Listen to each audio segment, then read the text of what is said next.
শিক্ষার্থীদের কোটা সংস্কার আন্দোলনে জড়িতদের বিরুদ্ধে করা সব হয়রানিমূলক মামলা আগামী ৩১ আগস্টের মধ্যে প্রত্যাহার করা হবে, এমনটা জানিয়েছেন আইন বিচার ও সংসদ বিষয়ক উপদেষ্টা আসিফ নজরুল। ১৪ আগস্ট বুধবার মিথ্যা ও হয়রানিমূলক মামলা প্রত্যাহার সহ অন্যান্য বিষয়ের অগ্রগতি নিয়ে সংবাদ সম্মেলনে উপদেষ্টা একথা বলেন। তিনি বলেন, ১৫ আগস্ট বৃহস্পতিবারের মধ্যে ঢাকা সব মামলা প্রত্যাহার করা হবে। সারা দেশে সব মামলা ৩১ আগস্টের মধ্যে প্রত্যাহার হবে। অধ্যাপক আসিফ নজরুল বলেন, জুলাই গণহত্যার সঙ্গে জড়িতদের মানবতা বিরোধী অপরাধে আন্তর্জাতিক অপরাধ ট্রাইব্যুনালে বিচার হবে। আইন উপদেষ্টা বলেন, গণহত্যা ও গুলিবর্ষণের বিচার হবে, মামলা হচ্ছে। মানবতা বিরোধী অপরাধ হিসেবে বিচার করা যায় কিনা তা খতিয়ে দেখা হবে। তিনি আরো বলেন, সারা দেশে মিথ্যা ও হয়রানিমূলক মামলা ৩ দিনের মধ্যে প্রত্যাহারের উদ্যোগ নেওয়া হয়েছিল, কিন্তু তা করা সম্ভব হয়নি। পুলিশ বাহিনী না থাকায় সেটা সম্ভব হয়নি। এখন পুলিশ যোগ দিয়েছে।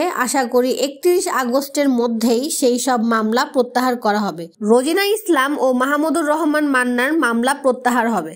আইন উপদেষ্টা বলেন, বৈষম্য সর্বব্যাপী। ধর্মের ভিত্তিতে, রাজনৈতিক ভিত্তিতে যত বৈষম্য হয়েছে তা নিরসন করা হবে। বিচার বিভাগে কর্মরত কর্মকর্তা কর্মচারীদের আয়ের হিসাব আগামী ১০ দিনের মধ্যে জমা দিতে হবে বলে জানিয়েছেন অধ্যাপক আসিফ নজরুল।